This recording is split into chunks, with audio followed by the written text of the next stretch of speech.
Hello and welcome to Farscape's webinar on raising leaders' consciousness.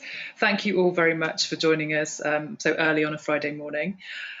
Just a couple of quick admin points before we get stuck into the detail. First of all, if anyone does have any questions during the webinar, you'll see in the GoToWebinar panel that there's an area where you can type a question which will then come through to us.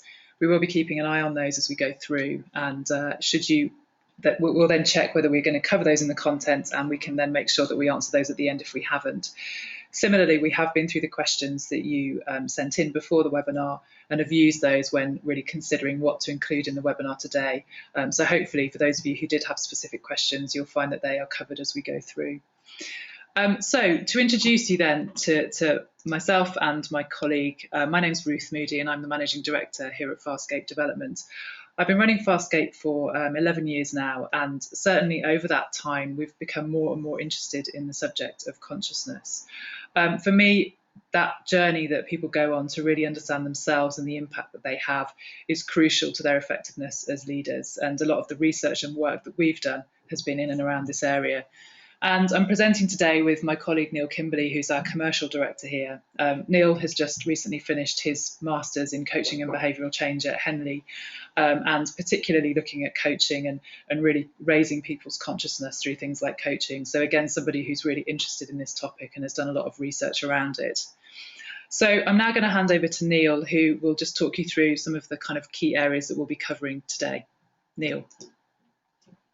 Thanks, Ruth. Morning, everyone. Thanks for joining us. I think it's quite ironic as well that we're doing a topic about consciousness, and what's interesting from our panel is that we can see when people have logged in and then already chosen consciously or unconsciously to click into another bit of software. So hopefully the rest of this will be interesting to you all. The key learnings we're trying to get out of today is hopefully giving you an opportunity to explore what consciousness means. I mean, there's been a lot written about it over the last few years, many different definitions, and so we'll explore that and sort of tell you what we think about it and how we approach it in the programs that we design.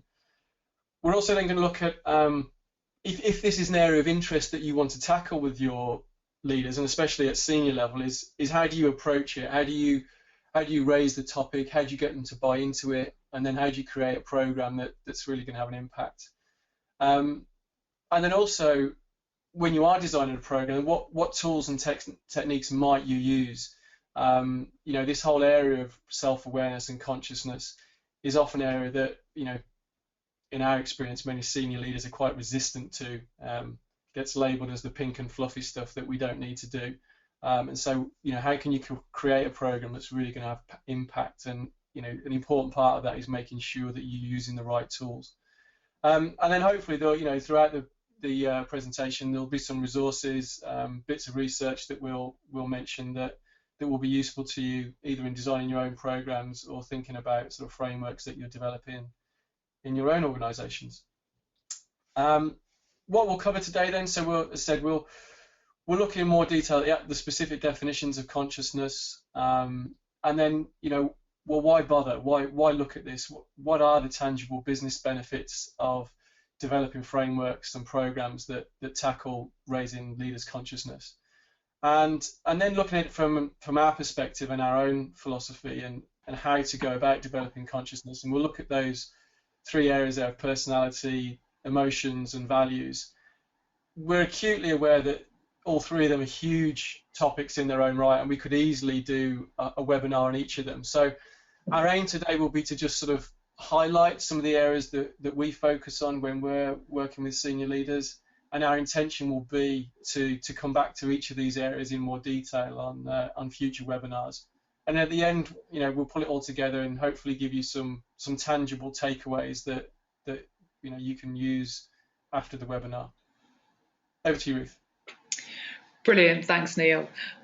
So we're going to start by exploring what consciousness means and kind of looking at some definitions of consciousness, but actually inevitably with a word like this, different people interpret it in different ways. So we thought it would be interesting to start off with asking you guys what you think. I mean, what resonates for you, what definitions of consciousness stand out for you. So I'm about to put a poll on the screen for you, and if you could choose which one of those definitions resonates most for you. And I'm just looking at the figures coming in. Give it another sort of 20 seconds or so to allow everybody to vote. Great, okay, I think we're probably around about there. So I'm gonna, oh no, a few more people coming in just at the last minute there. Great, so I'm now going to close that poll and share the results of that just so that we can see where people are kind of focusing. And actually you can see there that almost everybody, 79%, are looking at self-awareness and the kind of personal impact and effectiveness. So that's obviously the kind of the key area that resonates for people. And interestingly for us, that's the area that we most focus on as well in terms of our definition of consciousness. There is quite a lot of research and reading out there around consciousness and other meanings to do with kind of purpose, vision, creating meaning. And I'm going to talk a little bit more about those in a second. But to get stuck into our definitions of consciousness then,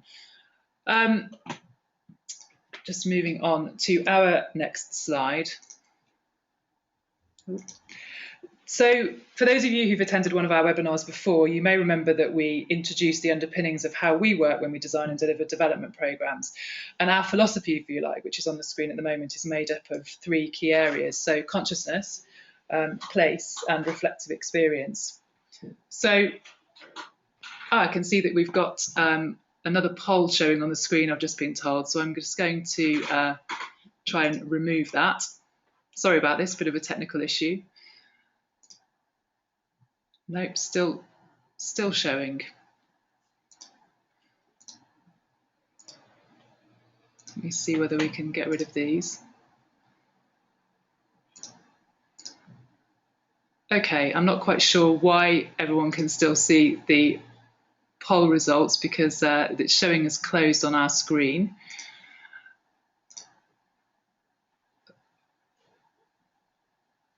Right, I'm going to carry on talking and hopefully we can sort out what's going on in terms of why you guys are seeing that poll on the screen. I'm going to start by, first of all, switching off my screen to see whether or not that makes any difference and whether that's brought the image back again or not. Okay, no. So in terms of consciousness and our philosophy, from our research and experience, we know that these 3 elements are crucial to creating significant behavioural shifts. And in previous webinars, we've spoken about the impact of place and how the environment we're in significantly helps or hinders people's learning. So building on the kind of place element of things, reflective experience then is what we do with people. So how we create experiences which offer the opportunity for experience and deep reflection. And as part of this, also looking at neuroscience and how that can influence how we work with leaders. But what of consciousness? So what does this actually mean? And for us, it's about raising people's awareness of how they behave, how they communicate with and relate to others, and what their personal impact is. Because with consciousness comes choice and the potential for greater flexibility. I'm just going to sort of check in again and see whether the screen has managed to resolve itself or not, which it looks like it hasn't. So what I might do is just bring up another poll to see whether by doing that it kind of kickstarts the system into coming back to normal. So this poll is actually looking around kind of what are the benefits of raising people's awareness of consciousness. So if I launch this and let's see whether that comes up on your screen. And if you guys wouldn't mind just considering that for a moment, because we are going to come on to that topic in just a second.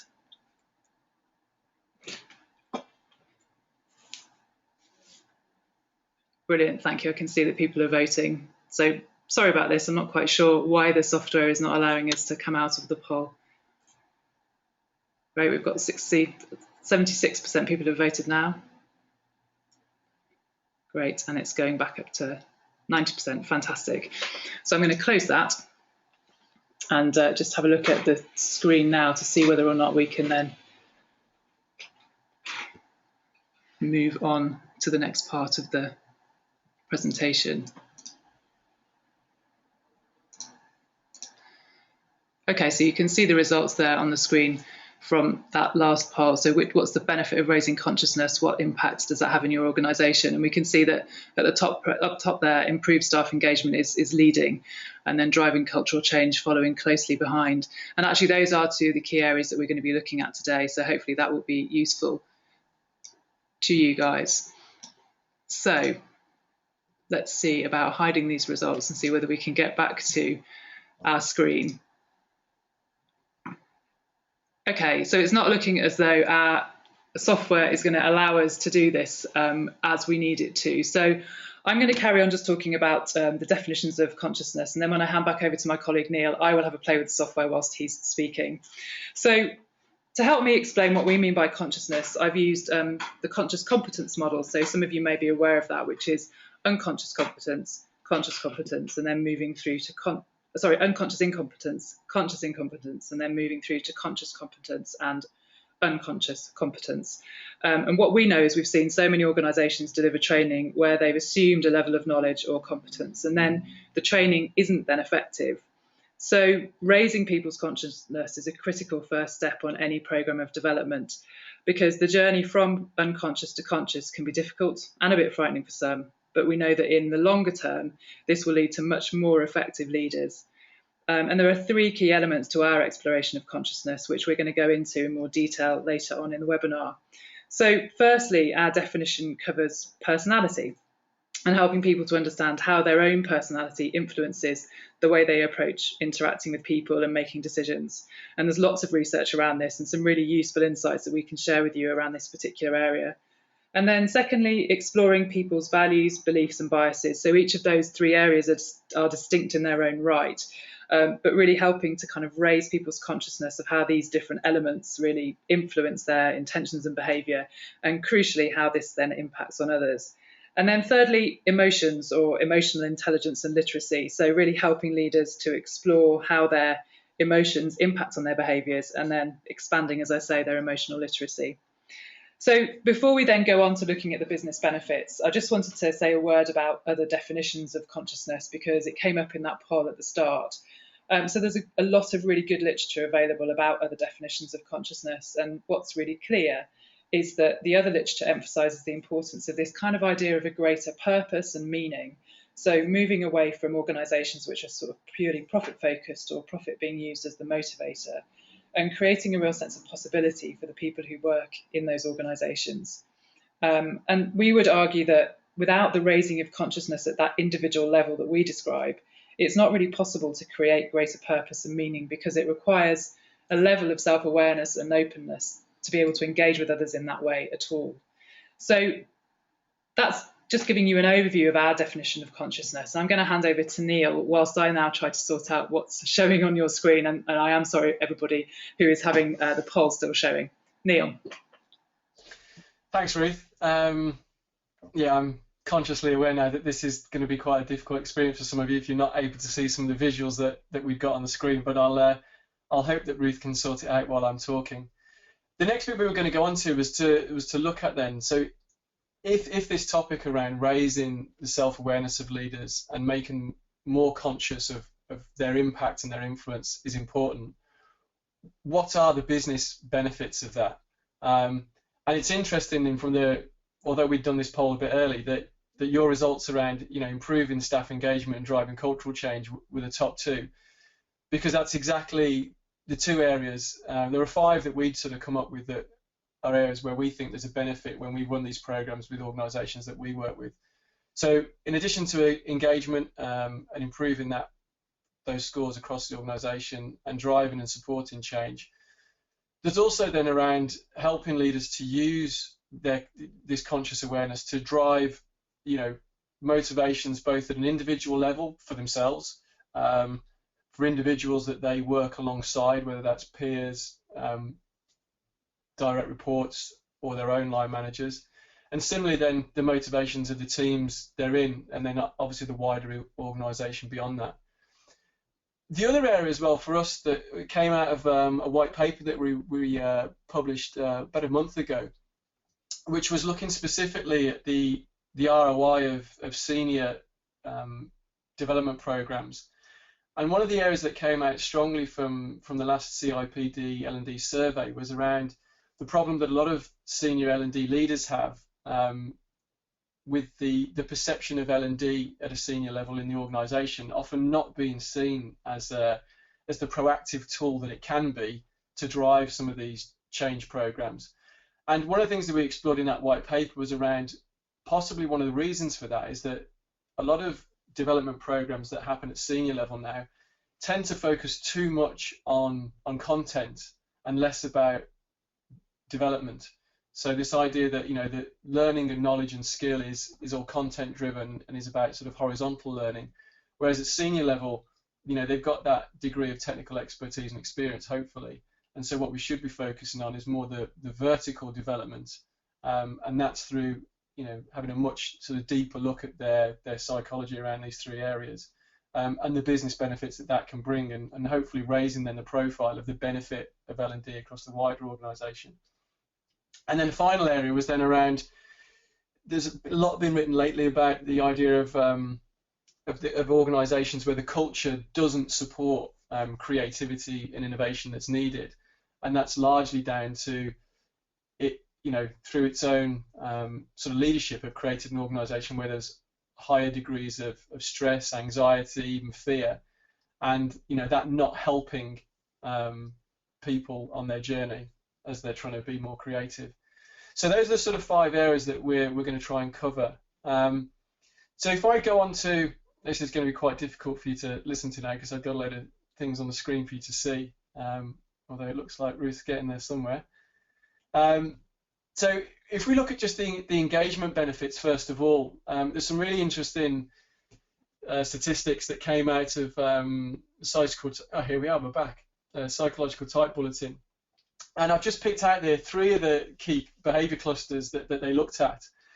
So the top 2 being very specifically linked to engagement, the idea around relationship building and communication. And then the bottom there, you've got technical ability.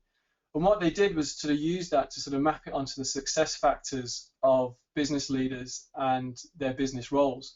I think the interesting thing you can see there is that the top 2 clusters of relationship and communication in their overall survey showed that they were much more important and much more related to the success of that business role than technical ability. Yeah, in our experience, so much of certainly middle and senior leader development tends to focus on technical skills, commercial ability, strategy, those sort of things, and less on the relationship and communication side. And even more important, and if you then look at how those clusters influence how that relates to derailing the business roles, certainly the relationship building side, is a 4-fold bigger influence on derailing the success of a leader's role over technical ability. So I think that's an interesting place to start as we go through. If we look at some of the other facts, if this is something that you're going to engage with, if we move on to the next slide and look at some of the trends in employment. And again, we sort of looked at the most recent CIPD Outlook survey, which is back in July time. One of the interesting things, if we're looking at organisations and their culture, there's about 2,500 respondents in this survey. 50% of them there feeling that the organisational culture that they're part of is very formal, very structured, where it's only the processes and the systems that actually hold people together in the organisation. But what they actually, so if that's what they've got, what they're actually looking for in their organisations and where they want to work, and 55% of them back this up, was they're looking for somewhere that's got more of a family feel, where there's more of a culture of trust and loyalty and respect that actually then binds people together, and people want to feel bound to each other as part of that organisation. So sort of quite a juxtaposition there of what people are getting and what they actually want. The other area around engagement as well, looking at performance management, interesting there that just over half thought that their personal performance management process was ineffective. And again, what they're really looking for is leaders who can engage with them in a long-term ongoing process of, regular, observable, objective feedback, giving them direction, coaching them through problems and developing them. But instead what they're getting in many cases, not all obviously stereotyping here, is a once a year one-off badly run meeting. And And again, I think this is a particular area where it's not that the senior leaders don't have the skills and understand the performance management process. It's about, have we given them the personal skills to be able to engage with their staff in the right way? So, you know, backing that up again there, was it, you know, that when asking people about what behaviours did they want to see from their line managers, the top two that came out there, making up almost the 2/3 of the responses, was around fairness and openness and honesty. And again, comes back to something we discussed in a previous webinar around how willing are leaders to be vulnerable and show that to their reports and their teams, so it helps engender that sense of trust and openness. And then finally, you know, that again, there's sort of only 1/3 felt positively engaged at work, you know, so obviously the other 2/3 not so, based on a new index of questions that the CIPD have been using in this survey. And of all those questions that form that index, the one that got the lowest score was their attitudes towards senior management and the way they behaved, which all of that sort of, you know, stacks up to say that, you know, nearly 1/4 of them were actively looking for a new job. So I guess we just wanted to raise that as one of the reasons why raising this awareness and self-awareness and consciousness in leaders can help sort out a lot of these issues. Moving on to the next slide then, one of the other things that we then looked at, there's some really interesting, another survey back in the spring that the CIPD did around conflict in the workplace, and you know, the sort of sources of that and where this whole conscious leadership thing could help. And that first point there, then, you know, that most of the reported elements of conflict in the workplace were around at that individual and one-on-one relationship level. It wasn't around large groups against each other or against the organisation. It was very much at that individual one-to-one level. And about 1/3 then saying that the majority of that conflict was occurring with their senior colleagues rather than either people that reported to them or their peers. And obviously then, you know, the way that links then into engagement was them feeling demotivated, creating stressful environments, and you know, a drop in their commitment to the overall organisational goals. The most interesting thing out of this, though, again backing up why this whole conscious leadership thing is so important, is that the most common source of that conflict at that individual level then was around differences in personality and working styles. And you know, one area of this conscious leadership is getting leaders to recognise where those clashes are happening and having that behavioural flexibility to be able to have more choices in the way that they deal with the people that either work alongside them or for them. And again, so backing that up then at the bottom there, you know, most of the reported negative behaviours during those conflicts, you know, from those people was, you know, lack of respect, you know, and or bullying taking up a large proportion of the behaviours that weren't seen as positive in that process. So just thought it would be just useful putting it in current context of some of the sort of data that's out there to back up why this is an important area to be looking at. So if we move on again then to another point that we talked about was the return on investment from these programs. So if you're going to invest and, you know, at a senior level with leaders in these programs, which it probably isn't going to be an insignificant investment, how do you make that stack up and make that compelling for senior leaders to buy into?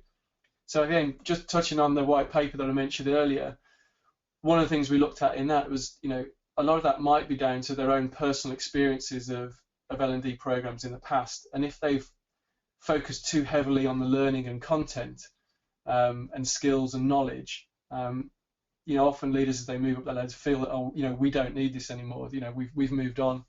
So I think what we've got to try and, you know, our role as L&D practitioners is to educate them in the difference between this horizontal learning and the vertical development that I talked about earlier. I've got a sort of useful slide that explores and illustrates that in a moment. And then finally, this last point was interesting. It's a question from one of you registered on the webinar, was around how do you create an environment where they're pulled towards it rather than pushed into it. So I think the thing for us, looking at the whole idea of motivation, and, you know, sort of Dan Pink's work and his research around what supports motivation, the whole autonomy, mastery and purpose as drivers for motivation. I think these senior leaders already have the autonomy, so that's not going to be the route to pull them towards this.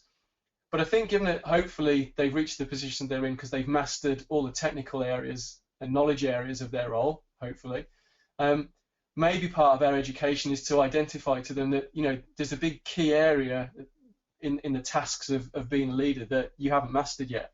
And if we could sort of get them to look at the mastery side of it, that might be more of a pull rather than us having to drag them into it. So just moving on then, just to illustrate that thing about horizontal and vertical development, this cartoon here, I think this comes from an analogy that Alan Watkins uses in his coherent leadership model. This idea that horizontal learning is just simply about giving people skills, knowledge, and content, and it's just about filling up their wine glass. When we're talking about vertical development at the senior level, what we're talking about is helping them to become more aware and making their wine glass bigger. So that's what we're focusing on today. Is this conscious leadership is about this vertical development and making their wine glass bigger. So just to sort of illustrate what we're trying to talk about there. And then moving on again, one of the other points we talked about was this idea of fear-free organisations, which is there's a lot being written about this at the moment. And I just thought I'd put these definitions up here because there's these three words of stress, anxiety, and fear often used alongside each other and mixed together, and they do have quite different meanings. Stress is very much a physiological response, and needs a specific stressor. So that either can be a physical, external one from the environment they're in, or it can be an internal and emotional one. Especially again thinking about their reactions to behaviours from people around them. And then the difference then between the anxiety and fear is that you might have a lot of anxiety within people in the organisations that can be created by senior leaders, but it's specifically there that it's an emotional response, so it's an internal response, but it's an imprecise or it's an unknown threat, and it's often imagined and perceived to this whole danger of perception and assumption in teams and groups, and people not saying what needs to be said, and having those challenging conversations. And the difference then with fear is that it's an emotional response still, but it's a very precise threat, but it can be real or it can be perceived. So if we're looking at these fear-free organisations, that's often driven by the culture of the people at the top. So you've either got the fear there and the anxiety, or you haven't. So one of the useful models that some of you may have come across before, if we move on, is David Rock's SCARF model. One of the work he's done on sort of the role of neuroscience in leadership, and where a lot of the fear and anxiety for employees comes from the fear of losing one of these things. So either losing status, their security, their position, whether it's around pay or ultimately job loss, certainty, how the way the leader interacts with them, are they able to predict what the outcomes are going to be of projects and the direction of things that are going on in the team and the group and the organisation, and generating that sense of fear of mistakes if they lose that certainty. Or it's about sort of leadership styles that aren't giving people that level of autonomy, and go back to what we talked about before about motivation, and people feeling then if they lose that autonomy, having a sense of loss of control over their job, and is this worthwhile what I'm doing? Does it actually add anything? And then the final two then around relatedness, do they feel safe with the others that, part of their team, or have you got a culture where they feel they're being judged all the time, and, perceptions and assumptions are being made about them? And the final one around fairness, is there a threat of losing that fair culture in the team, and making sure they're not losing credibility, their reputation? So if we take that in mind then, if we look at then, so what might leaders be doing that are generating that? And this is some interesting work. These are sort of 5 groups of leaders that have been pulled together by some work by Paul Brown and Joan Kingsley in their recent book, The Fear-Free Organisations. And what they've identified there is potentially through the behaviours that leaders that exhibit, you can put them into one of these 5 groups. So the absent leader, these are the leaders whose communication styles are so bad that actually they're not communicating at all. So people just don't know where they stand, and can't understand what they're being asked to do. It's just very unclear.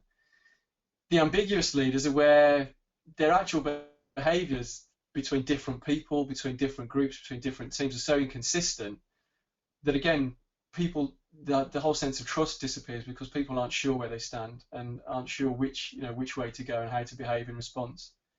Then you've got the arrogant leaders. These are people whose behaviours that they exhibit, are purely around and become very explicitly obvious to everyone around them that it's about protecting their own status and job at any cost, regardless of what behaviours they then have to employ to do that. And then the last two are sort of iterations of each other. The abrasive leaders probably less obvious in the way they exhibit their behaviours, but it's around leaders who act in a way where they don't show respect to their team members and groups that they work with, and so they lose the trust of their employees. And then at the ultimate level, then the abusive leaders, that's where they're so not in control of their emotions and behaviours that ends up becoming verbal bullying, and or threats. So if you've got leaders that are like that, what does that then do to the staff below? So then it's very much mirroring what their leaders are doing. So the absent teams are those who won't speak out for the fear of the repercussions because they didn't understand how it was communicated to them in the first place. The ambiguous teams then develop their own patterns of blame, and denial, as it says there on the screen, and not wanting to take responsibility and become accountable because, the inconsistent behaviours of the leader don't allow that to happen and be fostered. The arrogant staff then, where the team purpose becomes all around focusing on status, who's got what, who's got the name badge, gossip and blame rule the team, and it's all about people jostling to maintain their position beneath the leader. And then the final two, the obvious things there, people then copying those behaviours, bullying their own reportees, developing that culture where it's all about, the volume you can use to sort of get your point across, and people taking a more, abusive approach to their own staff, more as a defensive reaction about being abused themselves. So I think this is a very clear area where focusing on, why you would want to look at developing leaders' conscious awareness of those three areas that Ruth mentioned can have a really positive impact on teams and the wider organisation.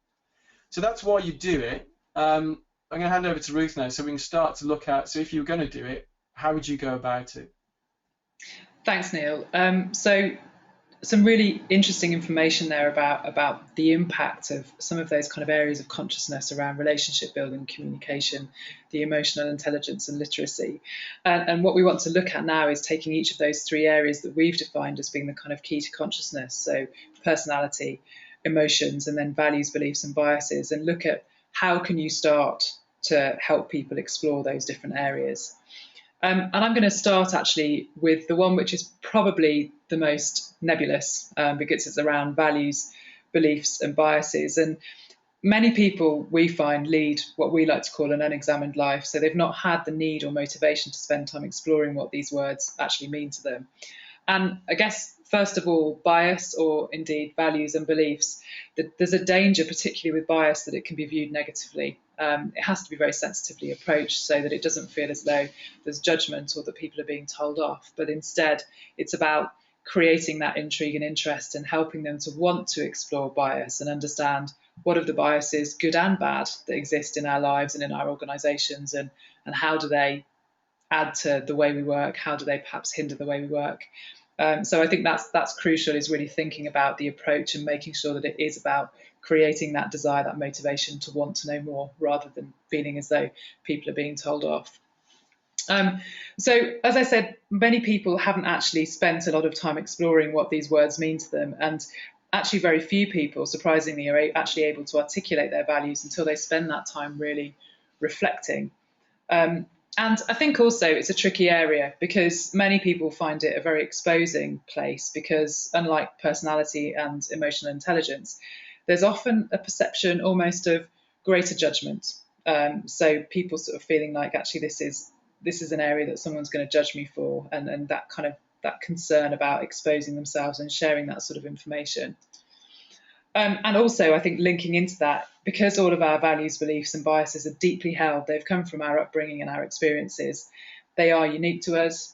And for many people, these kind of values, beliefs, biases have really served us and have protected us throughout our lives. And so to start kind of unpicking them and sharing them and allowing other people to kind of judge them, perhaps it's a bit of a tricky area. And so the challenge is very much in exploring them in a respectful way. So to highlight how these kind of values, beliefs and biases have influenced us, but also to identify places where they may not be serving us well now. And that's often the key, that these things exist for a very good reason and they've been formed in early years. But actually what we've done is held on to those ways of coping, those strategies, if you like, which aren't necessarily serving us well now. And there's some really interesting research and reading around that, and kind of links into the whole old brain, new brain, and some of those kind of inbuilt responses to things that we learn at a sort of young age, and how they can get in the way as we get older, because as adults we have greater choices available to us. But there are some really good theories around that can kind of make the initial exploration of this area a bit more accessible. So, for example, relationship awareness theory, which for some of you may know, it underpins the strengths deployment inventory. But it's a really simple tool and a simple way of helping people to explore the emotions and values that drive their intentions, and which ultimately result in their behaviour. And I think also one key point to consider as well is that this area is less scientific than personality and emotional intelligence, and it's not as measurable. And I think quite often what we find is that when people are uncomfortable or out of their comfort zones, they want to be able to label something or put it in a box or make it a definite. So the fact that these areas are a bit more nebulous can cause them a real challenge. So of the three areas of raising consciousness, this is the one that we feel almost needs the kind of greatest amount of care, because you're kind of delving into things which people do feel challenged by and perhaps feel threatened by. And we're going to come on later to talk about the importance of creating a safe psychological space, because if people approach this kind of exploration in threat brain, the options available to them in terms of learning, processing information, being vulnerable, thinking, are so much more reduced, and actually they're far less likely to be able to go on this kind of deep psychological exploration of self. So that's something really important to consider when you're looking at this kind of area. And there's so much more that we could say about values, beliefs and biases as three distinct topics. And I think, there's real skill in being able to support people on that journey. But I'm now going to hand back to Neil to talk in a bit more detail about the second of those three areas, personality. Neil. Thanks, Ruth. So I think the important point for me here is that we haven't got much time left, and as Ruth said, we could probably do a couple of webinars all about personality. So quick pop quiz for you here, if you can recognise any of these faces. The point of this is that there are so many theories out there around personality that have developed over the last 100 years or so, from Freud, top left there, and his sort of psychoanalytic approach, which is very much looking at the unconscious forces that potentially drive behaviour. You got Pavlov there in the middle, and you'll remember Pavlov's dogs and the whole idea of the behavioural approach and learnt behaviours' impact on personality. Top right there, Jung and his personality type theories, which I'm sure a lot of you will have come across through your use of Discovery Insights or Myers-Briggs, and also the ones on the bottom them, so the less well-known ones. So Bandura, coming again from that social learning theory side of personality, and again this idea that if you're going to focus on studying that in that way, you've got to look at the sort of rigorous experimentation around how people behave and how their behaviours drive their personality. Maslow in the middle there, coming from the sort of humanistic side with Carl Rogers, looking again very much more from a therapeutic side where it's used in looking at personality. And then finally, bottom right, Cattell and the development from him and others around personality traits, which probably, for a lot of you, again, working at more senior level with personality, might have used tools such as the NEO, and Hogan, those sort of things that look in much more detail about personality. And I suppose the reason for just raising this here is that one of the key things for us is, if we're going to look at personality with senior people, is this whole choice of tools, and what are you going to use? I think it so often is the case that there'll be a practitioner in the organisation that can use Myers-Briggs and Insights, and the type theories are fantastic. But they are very much simplistic in their approach. They're accurate, but they're simplistic, and they do provide a quick access to broad personality characteristics. But if you really want to raise the conscious awareness of personality for a leader and at senior level, then, from our perspective, you really need to be looking at some more of the trait theories and the tools like the NEO and Hogan that focus much more on helping people to understand the stable elements of their behavior over long periods and try to measure those personality traits more objectively. So in terms of definitions then, this is a definition that we like to use when we're working with people. There are lots and lots of definitions out there of personality, but the key things we point people to here are the bits that I've highlighted in colour. That it is a work in progress, that it's more or less stable, but can change in different situations. It can be situational based on temperament, mood states, and so on in the short term, and can change over the long term.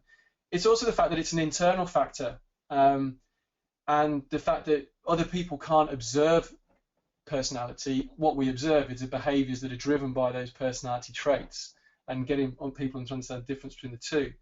And again, getting people to, these leaders to look at how their temperament, motivation, mood states, and abilities are influenced in different situations that can have an impact on their personality.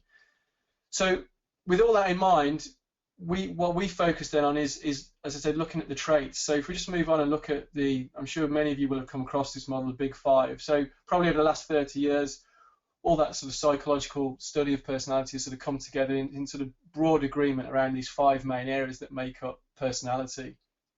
And I think the important thing for us is that by doing using the trait theory and the tools that support that, you can go into each of these in much more detail with an individual and give them much deeper insights than they would on a personality type tool.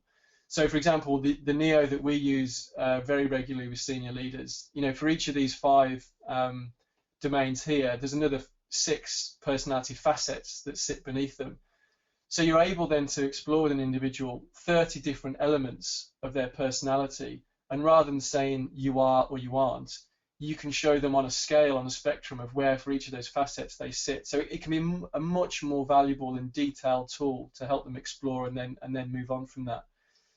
So just briefly then, just to show you, and I'm sure again you've all seen all these sorts of things, but it's really important then to look at in programs that you're designing, especially at senior level, what tools are we going to use if we're going to work on personality? So the difference between, are they type or trait, and what are they actually measuring? So a whole load there that you'll have seen before, and I say certainly for us at senior level, the more detailed trait tools like the NEO, OPQ and Hogan certainly allow you to go into much more detail on that personality process.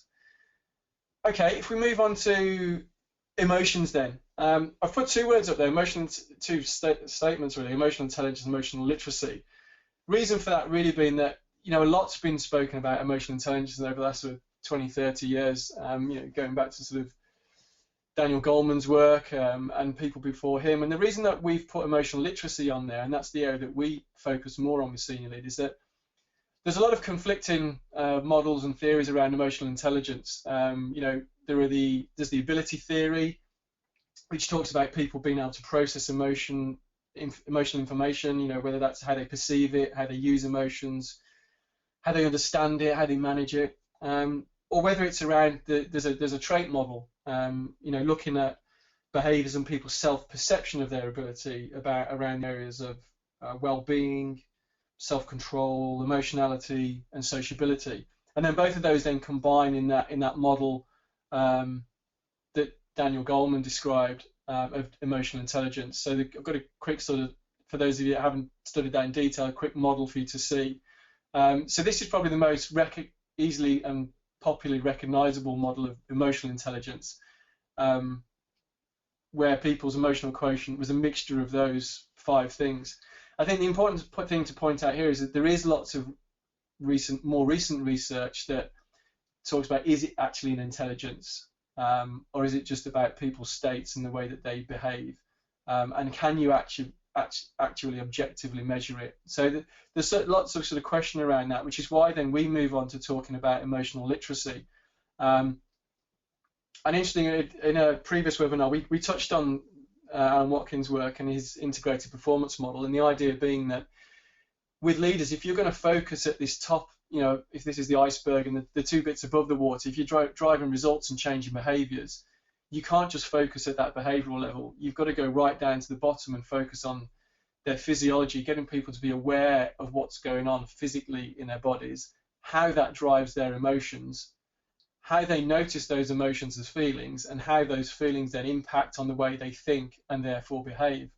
So for us, the whole idea of emotional literacy becomes more useful. So if I give you just some definitions around that, that are used in that model. So physiology, if we're talking about emotions and feelings and understanding what they are, Alan uses a great analogy here of the body and music, and talks about if we take the physiology being the raw biological signals, so whether that's heartbeats, brain signals, brain chemistry, magnetic pulses in the body, all those sorts of things, those are the notes that are constantly going on all the time that we just don't even notice.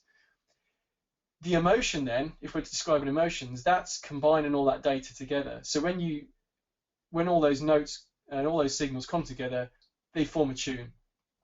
The feeling, and this is what we try and explore with leaders, is noticing the difference between emotion and feeling, because they're not the same thing. The feeling is then the conscious awareness in our minds that that particular tune is being played. So it's helping people to start to explore how they notice emotions and feelings and how they're able to describe them and make them more objective. So the feelings are simply, as it says there, the observation of the emotion. They're not the same thing.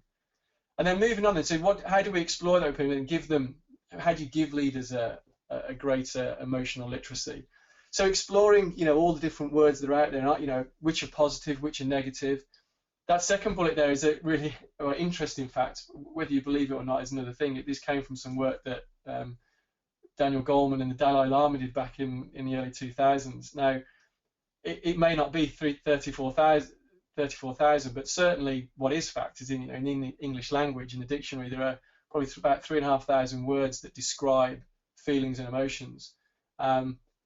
But from our experience when we work with senior leaders, if you actually do an activity with most senior people and ask them to write down the feelings and emotions they've experienced in the last 24 hours, majority of people pretty much dry up after 6 or 8.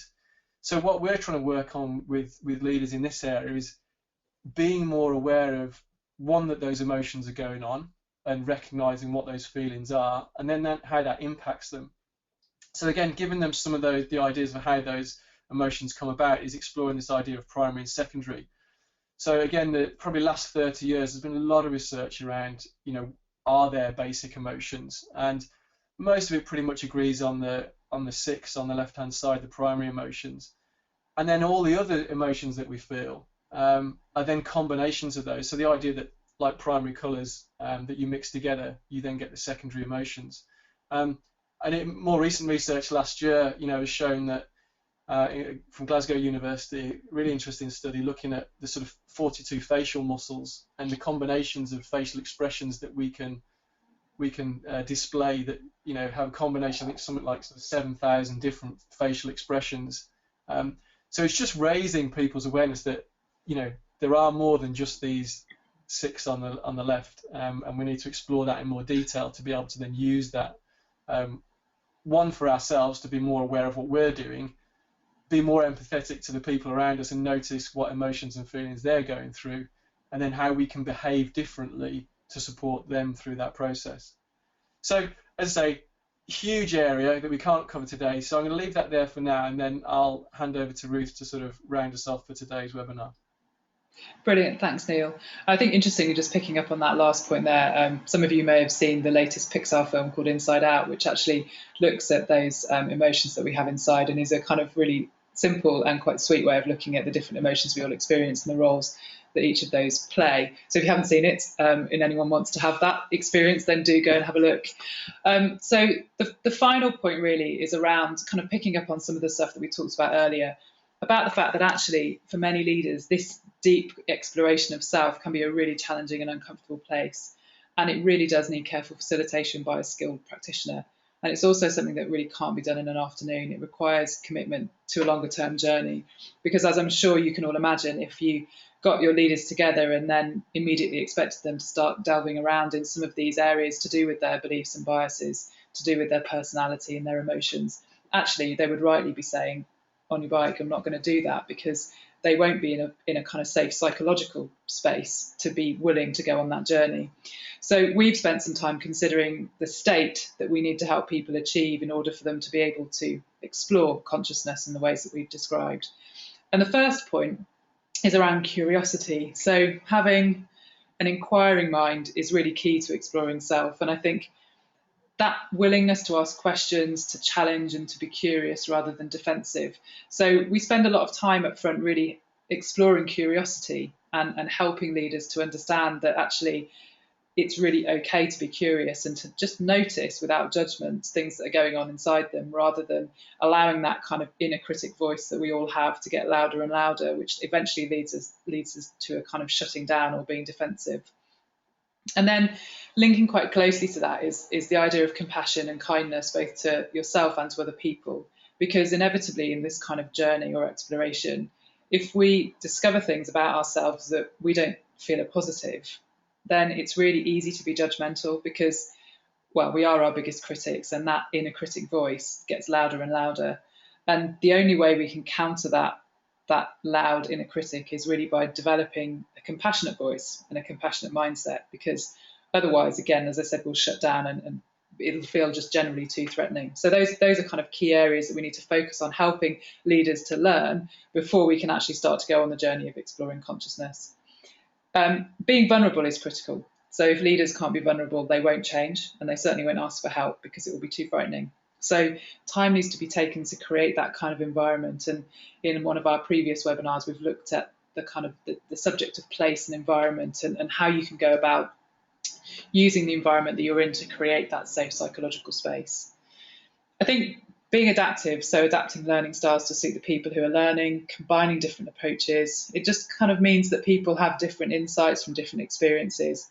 And I think part of that is challenging people's comfort zones. So really asking them to step out of that area where they feel comfortable, because that's where they're going to learn and that's where they're going to have the insights. So as I'm sure will come as no surprise, it certainly can't be rolled out in a mass e-learning module.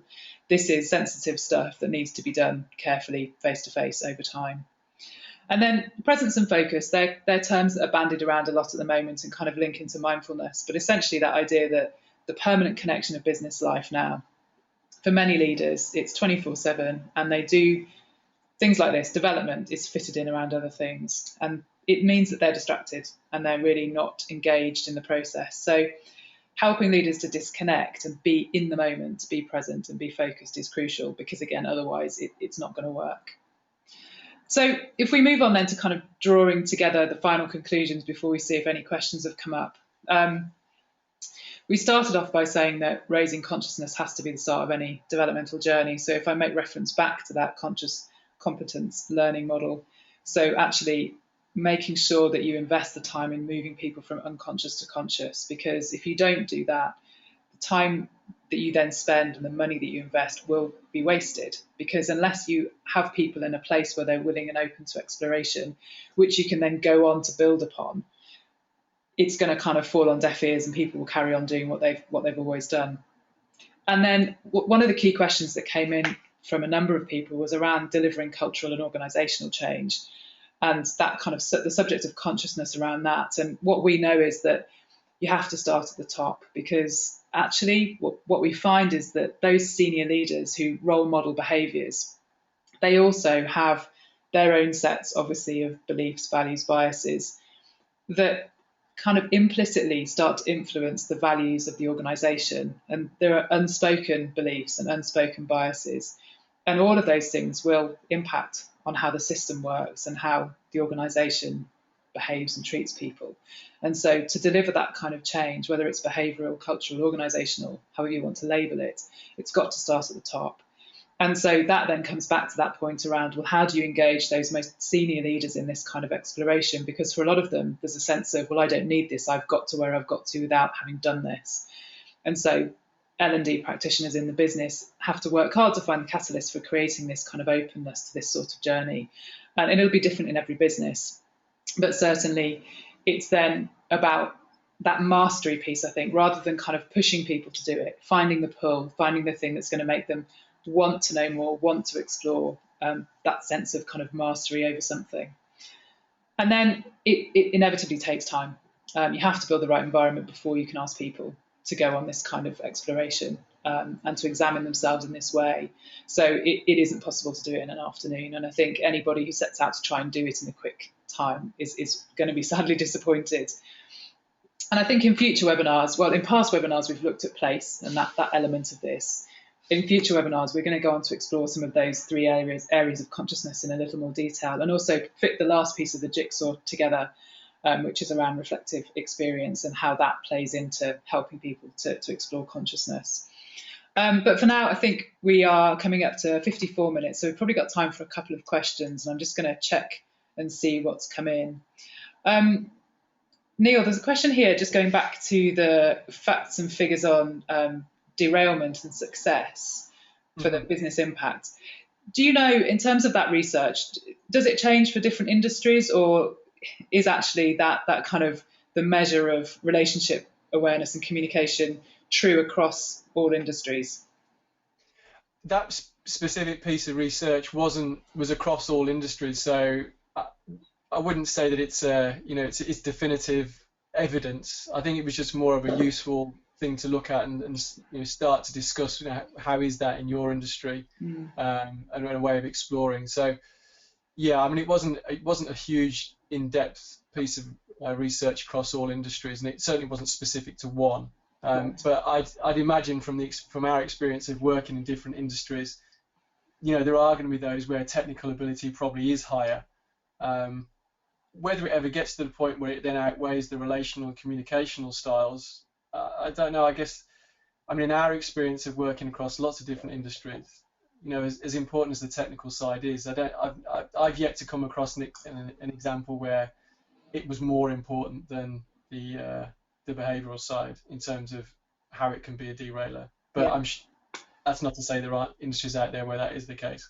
Well, I imagine there will be some industries who feel that because they have a kind of focus on specific technical compliance, that becomes really important. But I guess what the research is showing is that that's almost the baseline, that there's an expectation that the technical knowledge and compliance is there, but that from a kind of an engagement point of view, and how engagement impacts on success and derailment, then it's more those behavioural relationship communication areas that are the ones that make the big difference. Definitely. Another question here about, okay, so this maybe sounds a little bit fluffy, and particularly if you've got people who are at the top of the organisation who are cynical about this, what would our answer be to how we would convince people that this isn't fluffy? Yeah, I think it's the hardest question to answer. I think we come across this day in, day out, don't we? I think, I have a real issue with it sort of being called soft and fluffy, and it's the soft skills side of development, because I think whenever I talk to senior leaders about, almost like they dismiss, oh, this is the soft skills side of it, we focus on the hard skills. And I almost think they've got the wrong labels, because the hard skills, which for them is often around, technical skills, commercial skills, strategic, that sort of thing. They nearly all agree that they've got intelligent people that they've employed. And it's just knowledge and content that they've got to learn largely. And they're not skills that they're employing every minute of every day. Yet, if they've got leaders and staff who engage with other people, then these so-called soft skills are actually really, really difficult to master. I mean, if we look at just what we've touched on today, there's so much there that's probably never been even discussed in some of these people's realms, and just has such a massive impact. And yet you're doing it every second of every day. If you engage, if you're in any industry, you're going to be engaging with people. So I think our role as L&D practitioners is to really sit down with leaders and explain why they need to master these things, and it isn't soft and fluffy. Just because we've got this British stiff upper lip and don't like talking about this stuff doesn't mean that it's important. And I think if we can show them that it's hard to do, they might be more willing to engage with it.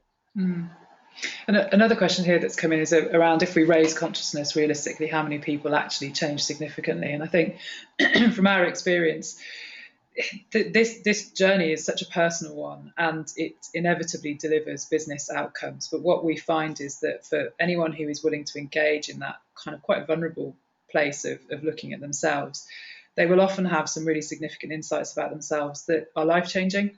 So they they then can't help but make some changes because they've been so profound in terms of the revelations that they've had. And more often than not, that's driven by a personal need to change because they suddenly see that a certain behaviour or approach is not helping them, and can make a real difference in their personal lives, but also then have some significant impact in the business environment. And I think the outcomes are often quite difficult to predict. I don't know if you'd agree, Neil, because of the fact that we are all individuals and the revelations that people will have will be so different. But certainly in our experience, when people go on this journey, there is significant behavioural change that happens.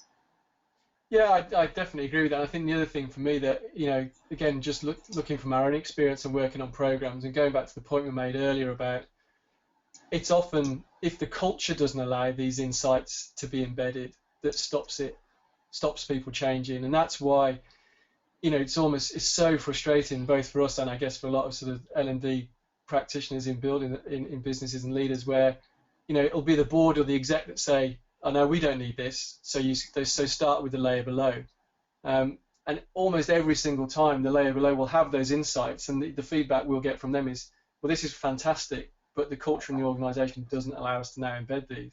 So I think we challenge them back and say that they have a responsibility too, but I think that's why it's so important to try and where possible, engage at the most senior level first. Because it makes it much harder for everyone else. So I can see that we're 7 seconds away from the hour, so I think we should probably draw it to a close there. And I know that there are a number of other questions that have come in, so we'll make sure we get back to people with answers to those. But one interesting point I'd like to finish on, just that's come in from somebody here, the comment that there are no soft skills, they're all just skills that are vital for day-to-day interaction. And I think that's a really good place to finish. And that whole exploration of consciousness is exactly that, and helping people to recognise that this is actually vital. So thank you all very much for listening. I am so sorry about the technical issues we had at the start of the webinar. We'll make sure that as well as sending out the recording of the webinar, we also send a separate copy of the slides out so that you can see the slides that you missed. And if anyone does have any questions or would like to talk about it at all in any more detail, then please do give us a call. Thanks ever so much for logging in. Bye-bye. Thanks, everyone.